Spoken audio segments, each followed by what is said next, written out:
Hi, I'm Jesse Griffiths. I'm the chef and co-owner of Daidue, a restaurant in Austin, Texas, and also the author of The Hog Book. And today we're going to case and link sausages.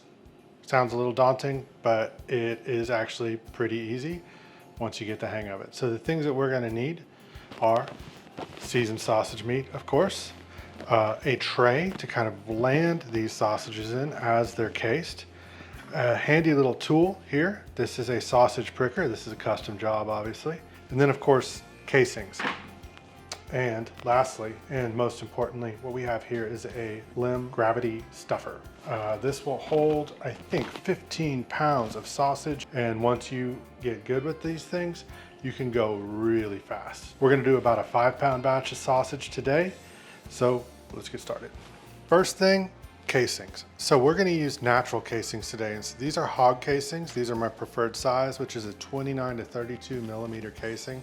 So you can go a lot larger than that. You can get into beef casings. You can go a lot smaller than that with sheep casings. But today we're going to use hog casings and natural hog casings at that. So what we have here is a salt packed hank of casing. So it comes like this and it is packed in a ton of salt. So what you need to do is soak it in cold water until it's very pliable and you can't feel any more salt on the casings. And so I'll usually just soak enough casings to do enough 5 pounds right here. So I think about 15 feet of casings will be plenty. All right, so the first thing I want to do is get all the sausage meat into the canister here.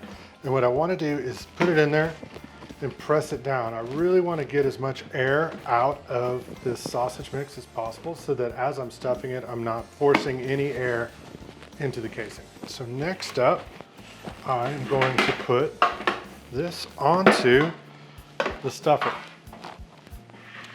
Once I've got it on the stuffer, I am going to engage the plunger until I can see meat at the end of the stuffing tube. And now I'm going to thread my casings on there. So I'll find the end of the casing, which is right there. And that little bit of meat and fat right there will really help this casing go onto the casing tube a lot easier. I'm also going to add just a little bit of water, and then I'm going to thread it on there gently until I get all the casing onto the casing tube. Okay, once I get down to the end, I'm going to leave a little bit and I'm going to tie a really quick and simple overhand knot like so. I'm going to cinch that overhand knot up against the end, and then I'm going to poke just a couple little holes in there. The little holes are going to allow some air to get out because there's almost always just a little bit of air pockets in there. So next I'm going to just get ready to stuff, and this can go pretty quickly. It really doesn't take that much time with a stuffer like this. And I'm going to put my hand here to kind of just guide the sausage as it comes off, and I'm going to crank steadily with my right hand. And if anything, I want to underfill this. Overfilling, when I go to link, they're going to burst. If they're underfilled, I can keep twisting until I get the exact consistency that I want.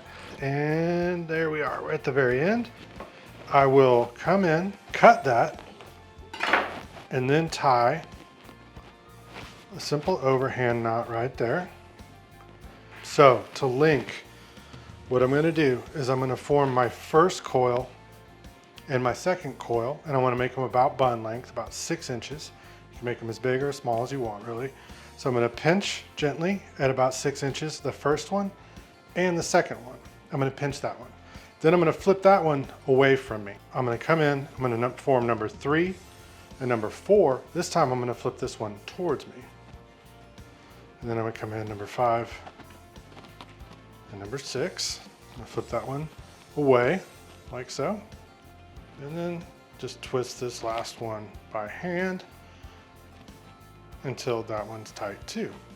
All we need to do now is come back in and poke any air holes that we see out. So these twists will become indelible. And then when you cut them, the meat won't kind of squirt out the ends of it. And so you'll have these nice links that'll hold their shape really well, but you really need to let them sit for about a day uncovered in the refrigerator, where they're nice and cold and dry.